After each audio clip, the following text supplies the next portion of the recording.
I've been a person living with dementia officially, i.e., after diagnosis, since 2011.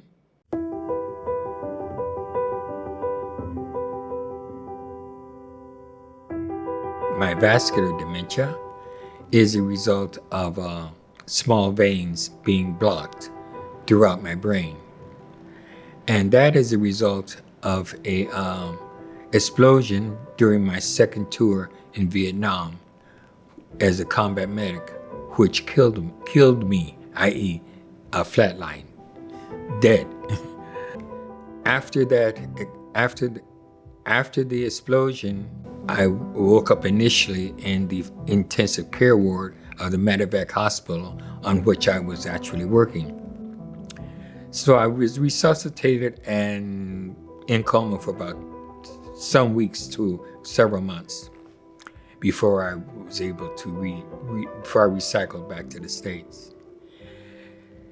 So my disease, back to my vascular dementia, it was a legacy of that traumatic brain injury that caused small veins to become blocked, and that has progressed from small vessel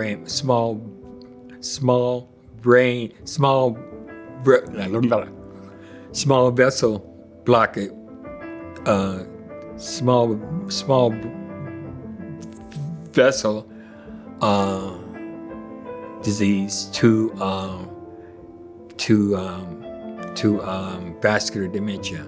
So my particular dementia is not actually disease-based.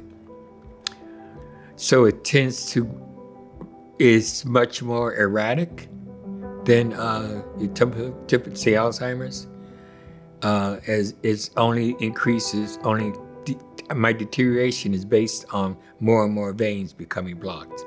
So at some point, enough will be blocked that my drop-off will be very, very rapid.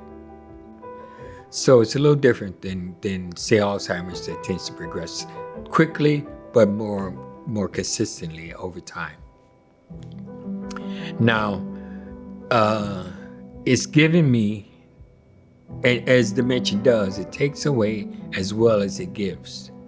What it's given me is time to, as a high-functioning person living with dementia, where I can continue my life, what has always been, one way or the other, a life of service, is what my mother taught me. And so I'm able to continue that and be of service in a society that has great difficulty with people living with dementia.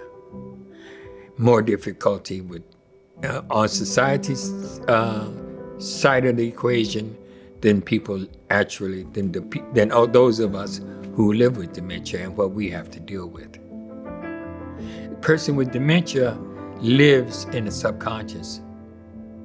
And that's what society has a hard time living with us, because the barrier between the conscious and the subconscious thins, and the subconscious starts coming through, and the real you starts showing up, and society can't deal with it, so they can't craft a lie to put you back in the box of society's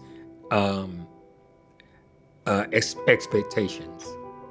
So the racism, ageism, dementia, is exacerbated and revealed by dementia. The true change, core change that happens in dementia is the loss of self. That sense of who you are, how you are, what you are, and why dissipates. And you have to regroup and readjust and learn to accept the true you that's finally having a chance to come to the surface. The true you that challenges all the world around you. The true you that is confused by all the world around you. And society, in their sense, again, with stigma is their whack-a-mole hammer. There's boom, boom, boom, boom. Get back in there. Boom, boom, boom, boom. But can't happen. Dementia is freeing you, and your freedom starts to ring, and your freedom starts to sing, and your freedom starts to cry, rage, fume, let it all hang out. Your freedom is just expressing itself while it's redefining itself in who you truly are. So dementia gives that to you, and stigma is, again, as I mentioned, a way society's trying to control you, even if it means obliterating you. Because what the point about stigma is, society's not trying to save you, they're trying to save themselves. You can't stop it. You can't declare war against it. You can't redirect it. You can't reason with it. You can't co-opt it or play with or outmaneuver it or negotiate with it. Dementia doesn't care about society's norms or society's fears. Dementia is dementia. Terminal, yes, terminal is the reality of dementia.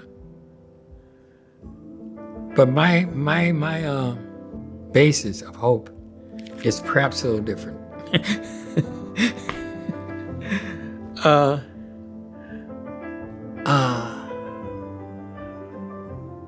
My wife and I used to, one of the hurdles that my wife and I had to go through in the early days of our adjusting to my dementia was hope. She would hope that she hoped that I didn't have dementia. And whenever I said I have dementia, she said, the doctor said you possibly have Alzheimer's. Or it's possible, or it's probable, but it's not definite. And I would say, that doesn't work for me. For me, I need to know my hope is instilled with the knowledge of the certainty. I have dementia. I'm certain of that. Okay, I've got dementia. Fine. Get on with my life. The certainty of having the dementia gives me hope, because the certainty is something that I can be comfortable with or accept, and it's not an easy acceptance. I'm not being glib. It was not an easy thing.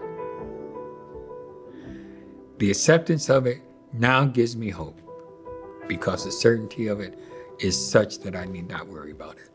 It's just there, and I get on with my life.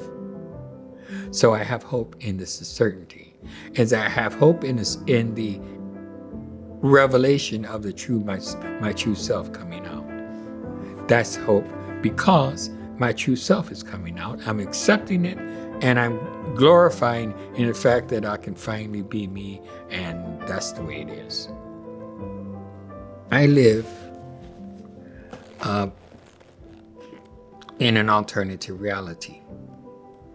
It is a reality that is real as this chair I'm sitting on, and the floor I'm touching, and the air I'm breathing, and everything I'm seeing around me. It is that real. All senses are fully engaged.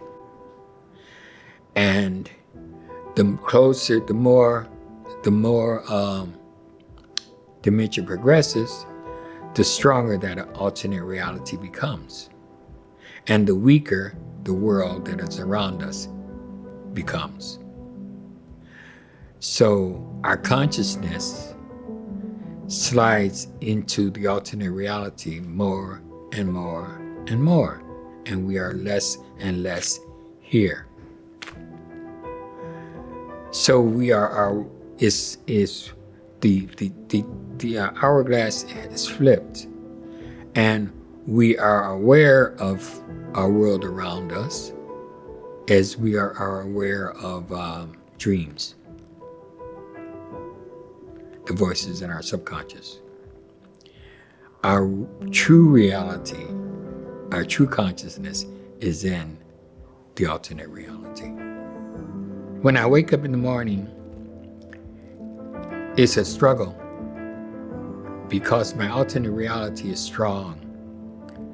And I'm sitting next to my wife and she watches me slip in and out, in and out. And as I slip into it, I'm still there, but nothing's there. And then I come back to, oh, okay, I'm back again. And we talk a little further and I'll slip again. She would say, you're having a hard time being here? I said, I'm here, but I'm elsewhere. I know you're there. I feel your presence, but I'm elsewhere. And I have no inclination of no desire to communicate with you directly when I'm elsewhere, because I'm there and I'm communicating there. And it's hard to let that go because it feels so comfortable. It feels so, nice to be there. Then having to come back and be here, which does not feel much fun in comparison. In my world right now, I do that sitting next to my wife. I'll be having conversations with whoever's in that reality with me and talk about things, discussing, have full-on discussions.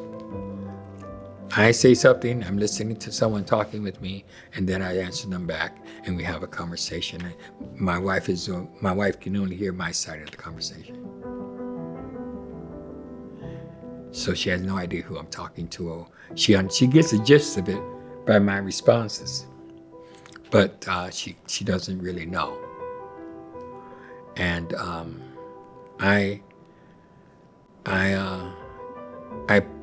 I work hard to shake that off, to shut that down so I could be with her. But yes, that I think is one of the things that society hasn't picked up on, is the true nature of that alternate state. And that is only something you can approach through dementia. The door opens and you walk in or float in. And that's another thing about it. The what we call keystones of reality, up is up, down is down, right, left, hard, soft, they don't exist in that alternate reality. And that's kind of the fun of it.